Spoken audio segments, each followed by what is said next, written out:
যারা হয়তো আমার মতো বাড়ি থেকে দূরে থাকে তাদের জীবনে এই পরিস্থিতিটা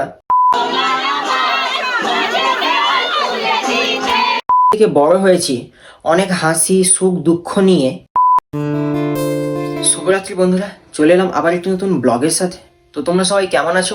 আশা করছি তোমরা সবাই ভালো আছো। আজকের ব্লগটা অন্য দিনের তুলনায় একটু অন্যরকম হতে চলেছে। যারা হয়তো আমার মতো বাড়ি থেকে দূরে থাকে তাদের জীবনে এই পরিস্থিতিটা অনেকবারই এসেছে।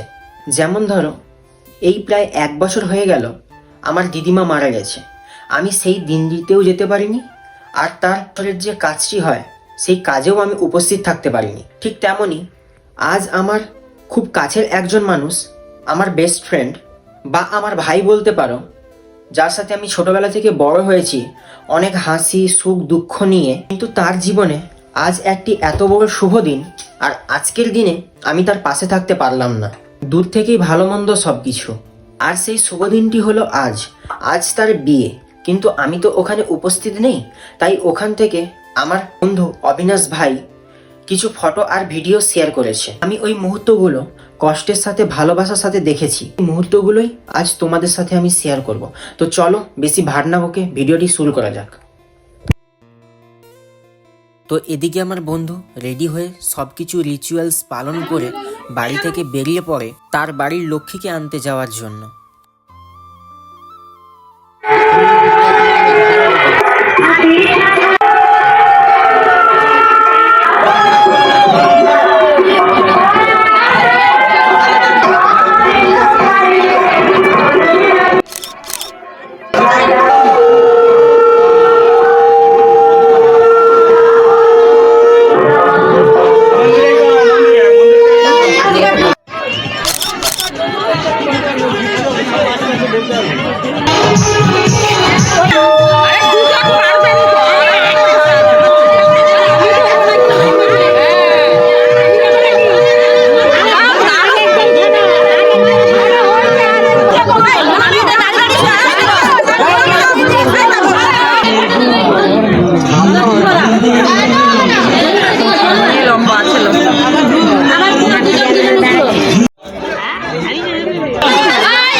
আবুলকে মারো পচা টমেটো দিয়ে। এই সাজানো নষ্ট হয়ে যাচ্ছে, পচা আলু আনো। আলু আলু আলু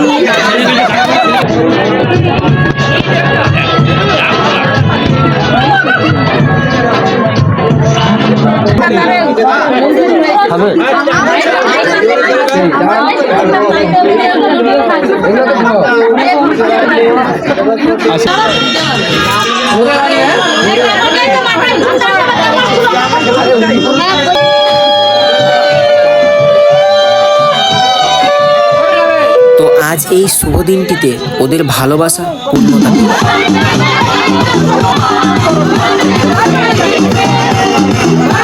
তো আমার মতো কাদের কাদের এই পরিস্থিতিগুলো কাটাতে হয়েছে তারা অবশ্যই কমেন্ট করে জানাও। আর আজকের ভিডিওটি কেমন লাগলো অবশ্যই কমেন্ট করতে ভুলো না। আজকের ভিডিওটি যদি ভালো লেগে থাকে অবশ্যই লাইক আর শেয়ার করতে একদমই ভুলো না। দেখা হবে পরের এক নতুন কোনো ব্লগের সাথে। টাটা।